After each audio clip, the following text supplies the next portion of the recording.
I think this is the perfect analogy for our social and political discourse nowadays. Yep,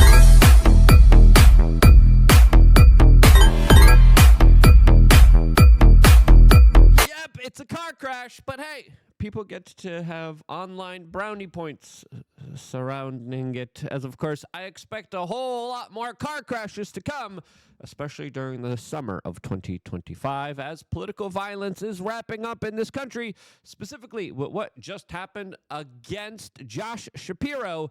And now also Donald Trump. That looks like he had another lunatic that tried to take his life. What's really going on here? As I think we are reaching a crescendo moment that we deserve to pay full attention to in order to try to prevent. And that, of course, is spread of violence in our political discourse. All of this is just a couple of moments ago. We got the news that Pennsylvania Governor Josh Shapiro's home was set on fire by an arsonist while his family was sleeping. Horrendous, horrible, tragic news, as we have to kind of ask ourselves, what is really going on here? As I think there's a number of possibilities that could particularly explain this, and I think both of them are worthy of investigation and inspection right now. As the New York Post writes, Pennsylvania Governor Josh Shapiro and his family were forced to evacuate the governor's mansion after an arsonist set it on fire during Passover while they were sleeping. The blaze broke out Sunday, just hours after the governor posted a picture of his family celebrating the first night of Passover. The arson attack remains under active investigation, police said, with no word yet on a motive or how the arsonist was able to enter the gated property. Now, what's going on here? Well, Josh Shapiro is looking like he is being kind of groomed as the next big kind of Democratic political figure within the kind of liberal world order. A lot of people expect him to run for the presidency in the upcoming next election. A lot of people see him as the next kind of up-and-coming Barack Obama, as he has a very similar cadence. He has a very similar presentation style that was probably at the same CIA MK Ultra school as Barack Obama. My own opinion, my own personal opinion there, interjected there a little bit here, as this attack now highlights, I think, two potential explanations. Some say, oh, it was an accident. I don't think we're living in a day and age where accidents are that kind of prevalent. But that still is a small possibility.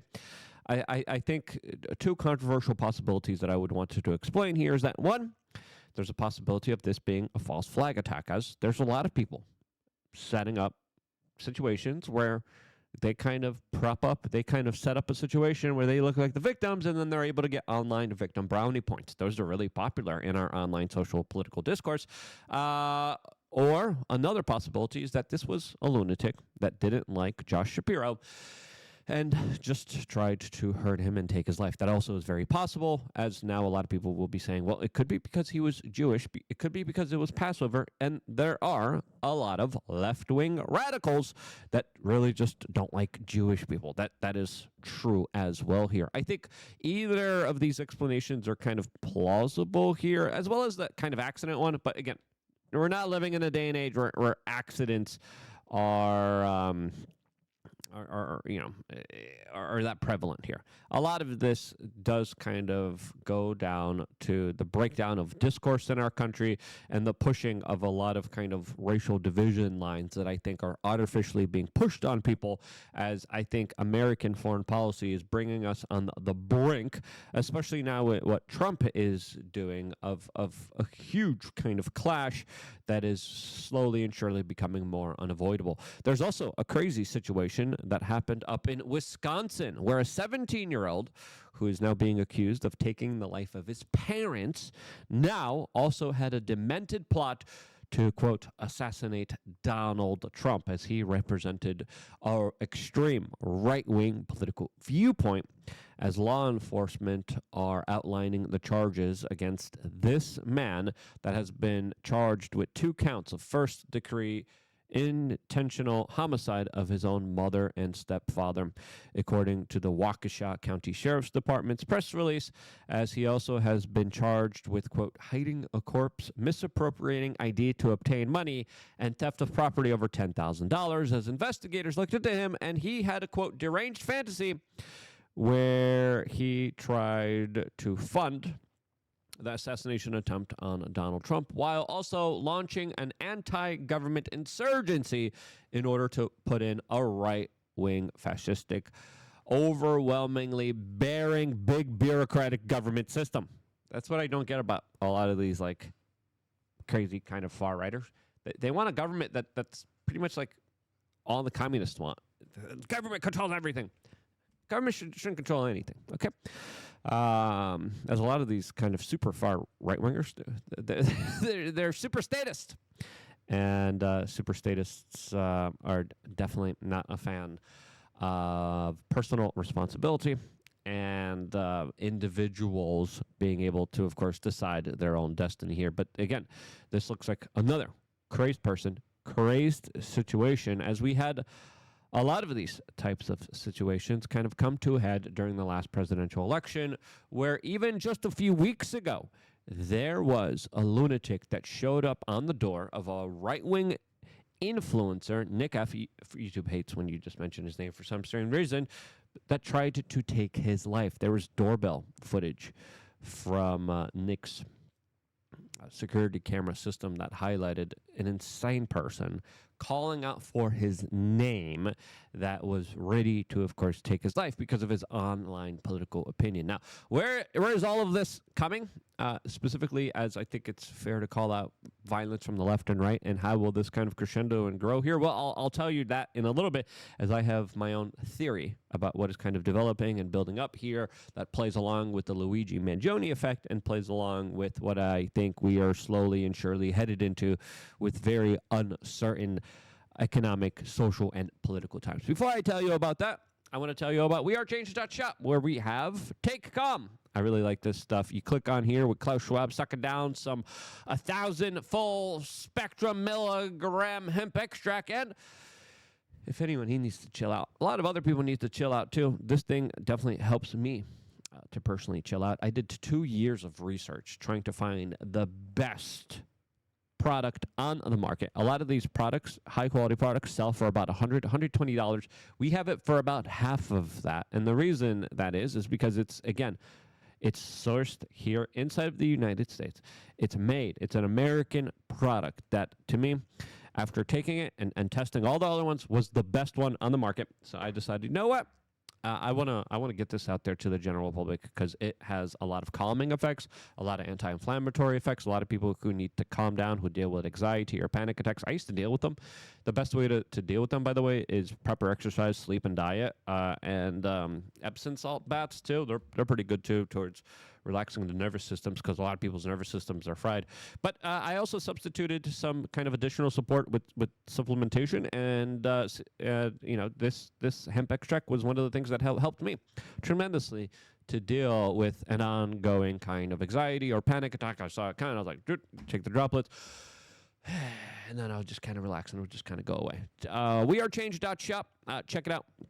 Get yourself some Take Calm right now here, as I think it's fair to say here that things are only going to get a little bit more crazy politically, as there's a lot of very violent, crazy people out there. And let's be real with ourselves, there's going to be some people that are going to be capitalizing off of it as well here. Now, I think we definitely crossed the Rubicon when it comes to just the severe level of insanity that is being normalized in our society. Our society is pretty sick. It's pretty messed up here. The story from New York City highlights, I think, one of the most kind of harshest wake-up calls to humanity, to how harsh and evil the world could be sometimes. Now, you enter a world where now everything is political. You enter a world where everything is interconnected, who you are a part of, what gang you represent, and now we're coming on the summer of love kind of months of protest that the left so loves to participate and take part in. You look at what happened in 2020 and 2021 with the Summer of Love, BLM riots, and how that was kind of excused and normalized here. And now with Donald Trump not playing any games here, now Donald Trump also heating up the rhetoric, talking about Derek Chauvin, as there could potentially be another trial set for him that could see him released on the streets. What would happen in response to that? As already, there's another situation with 17-year-olds in Texas that's cooking up as well. That's also seen as a very kind of divisive racial narrative that we're seeing play out in our social political discourse. So I'm seeing all these discourse as well as the Luigi Mangione people who are like, yeah, that guy's great. No, he's not.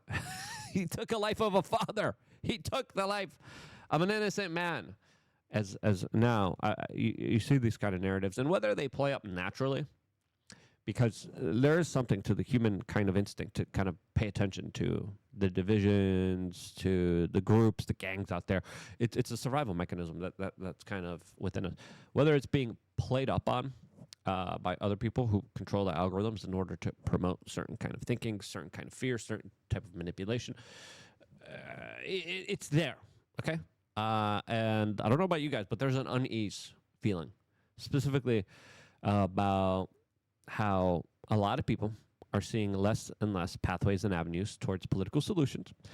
I think the censorship era has ushered in a lot of radicals on the left and on the right. I would argue that there's a lot more radicals on the left here that I think are worth examining a little bit more and trying to de-radicalize a little bit more, as the left has overwhelmingly dealt with more of a severe mental health crisis than the right. Overwhelmingly. Not always, but there's exceptions to the rules. But there's a rule is a rule. And when we look at the left, a lot of the left are some of the most unhappiest, some of the most unhealthiest, some of the most mentally unwell people. Now, they are not in power. They don't have congressional representation. They don't have the majority there. They don't have the majority representation in the Senate. They don't have the Supreme Court. They don't have the White House. The media is changing its tune and abandoning a lot of their far left woke kind of ideology. And what's left except for just a bunch of people who are dealing with downtrodden economic times that are also linked to this, who are less and less able to pair bond and have successful relationships with each other. That's another hallmarker. That's when you look at the CIA analysis of the Middle East, it's like, okay, lots of people are not well. Lots of people are poor. Lots of people are not getting married because, like, one dude could have 20 wives in the Middle East usually. And it's like, okay, that's the perfect kind of recipe, as well as not being kind of informed, not being educated to why there is a radical jihadism problem in the Middle East. That's what the CIA documents say. Not me. Don't get mad at me. I would argue that that is the same kind of problem that the left is dealing with right now, because the left isn't as politically informed about what's really going on in this world. I would argue they are not procreating. They are not having children. They are not having families. And now they are not the most kind of individuals that are entrepreneurial, that are business owners. They are the type of people that want government to come in and to give them stuff. That's just overwhelmingly the rule here. And when the government on the right is saying, we're not going to give you jack-ish anymore, and they have less and less and less, and their funding and their seed funding and their organizations and their kind of opportunities get dwindled away. Opportunities in general are being dwindled away by this kind of new world order that we're all kind of living under, with multinational corporations just becoming more and more powerful, destroying every aspect of our kind of life. Anyway, I digress. That right there sets up a kind of crescendo moment, sets up a moment where, okay, this is going to be a real issue that deserves to be talked about in a real honest kind of perspective, as we already have a lot of people calling for UBI, universal basic income here, which I don't think is the answer here. The Economist has a very interesting article saying, eating the rich, America's left protest against Donald Trump. Bernie Sanders and Alexandria Ocasio-Cortez take their show on the road. And they've been having some impressive turnout. Let's just be honest with ourselves here. And there's a reason. Their message resonates with a lot of young people that are disenfranchised, that are having less and less opportunities, that are hearing government come in and say, listen, guys, listen. Big Daddy Government's going to take care of you. Big Daddy Government is going to, of course, put your diaper on. Yeah, we're going to make sure you could crap your pants all day and not take personal responsibility for yourself. We'll give you everything. We'll take it away from those bad guys that work. You don't have to work, baby. Don't work. just keep crapping your pants. We'll keep changing your diaper for you, and we'll make them do it. That message resonates with a lot of the leftists and their overall core kind of ideology. Now, I would argue that they are not just radicalizing more people, but incentivizing them not to be responsible for their own personal actions and feelings, leading us to this kind of crescendo moment where I think we are going to be seeing a soaring civil unrest and protest activity that will be pretty severe, that will be pretty important, especially now with the singularity, with the technocratic robotics, AI evolution that's happening in our society that's going to lead to a new industrial day and age where the haves and have-nots will be very abundant and very clear in front of us. Already, we're seeing the decay of society with just deranged, horrible behavior. There's an older gentleman that passed away on the New York City subway system. A woman came, and then she robbed him. Another guy came, and then he snooped him, had his way with him, and then he robbed him too. That's New York City. That's New York City. A man passed away on the R train, and his dead body was violated by two people. The two people that you're seeing right now on the screen in front of you. That right there is where Western civilization is at right now. And that's where we're headed towards. And again, how will Donald Trump address this problem? It's going to be very difficult. It's going to be very not easy to do that. Let's just pray and hope that there is a solution, that people become whole, that people start taking personal responsibility, that people start to pair bond with each other and start to prioritize long-term gratification over the short-term gratification that we are becoming so addicted to, especially with our dopamine-filled social media algorithms that keep impacting us with nonsense, insanity. How will we kind of rectify this in the long-term kind of trajectory that we are on that does highlight more troubles ahead? Well, I don't freaking know. Let me know what you think. How can we deal with this problem? How is there a way to do this? Let me know, because what I expect is probably more violent protests during the summer, and then that kind of crescendoing and heating up here as the time goes on here, as the economic situations become more unfair, as AI becomes more and more prevalent in our society. How will all of this kind of unfold here? Well, let's examine this, and we're going to keep an eye on this here on the front lines here on youtube.com/wearechange. Subscribe, click the notification button. For some reason, we have 1,119 people unsubscribed from our channel. Huh? What? Again, I don't know what the hell's going on here. Take some calm, relax, enjoy your Sunday, enjoy your loved ones, enjoy the peace that we have right now, as we are extremely lucky and fortunate to be living in a time where things haven't gone fully ape-ish. They might probably get ape-ish soon. So appreciate what you have. I love you guys. Stay tuned for more here on youtube.com/wearechange.